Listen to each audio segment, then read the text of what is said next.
The Justice Department announcing a big arrest after years investigating who planted two pipe bombs at the RNC and DNC headquarters the night before the January 6th insurrection in 2021.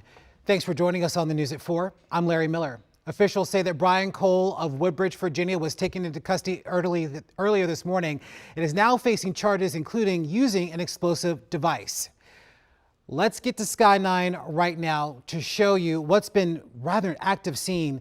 This is in Woodbridge, Virginia, in Cole's neighborhood, where you can see a swarm of FBI agents, other federal officials that are still on the scene collecting evidence as we speak. We have team coverage tonight looking into what led to this arrest and what we're learning about the suspect. Let's begin with our Rafael Sanchez Cruz. He's live at DOJ headquarters with the latest. Rafael? Yeah, that's right, Larry. After nearly 5 years, you might be wondering, how did we get to an arrest? Federal officials tell us it wasn't new evidence, it wasn't a new witness. It was simply due diligence that led to the arrest of Brian Cole of Prince William County. Now, the FBI says that under the Trump administration, they brought in an entire new team of experts that sifted through 3 million lines of evidence. Now, officials inside the Department of Justice held back on providing more information, calling this an active and ongoing investigation. However, documents obtained by WUSA 9 are providing some insight into this case. Now, using the surveillance video that was put out by the FBI, investigators say they determined that the suspect was around 5 feet 7 inches. Cole is 5 feet 6 inches. Now, court documents also say that the 30-year-old uses corrective glasses like the suspect seen on that surveillance video. Investigators also say that on January 5th of 2021, the night the pipe bombs were placed near the RNC and the DNC headquarters, Cole's cell phone pinged in that area. They also saw Cole's car was driving past a license plate reader near that area.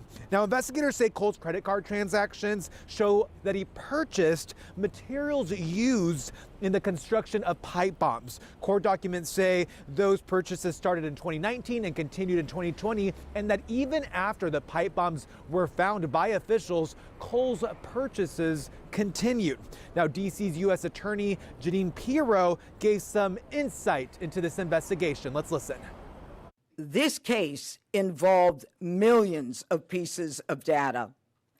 And it is a huge win because it was like finding a needle in a haystack. It was this administration, it was this president who made the decision that we were going to use all of our efforts to get it done, and get it done they did.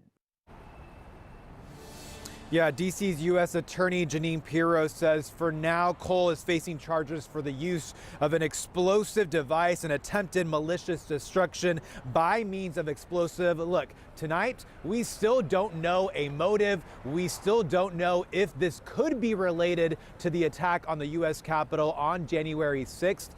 Officials made it very clear that Cole could be facing additional charges. We asked if terrorism is on the table. They said it's too early in the investigation. They're still conducting interviews and still searching through his home in Prince William County, as we saw there from that video on Sky 9. Live outside of DOJ, I'm Rafael Sanchez Cruz. Back to you, Larry.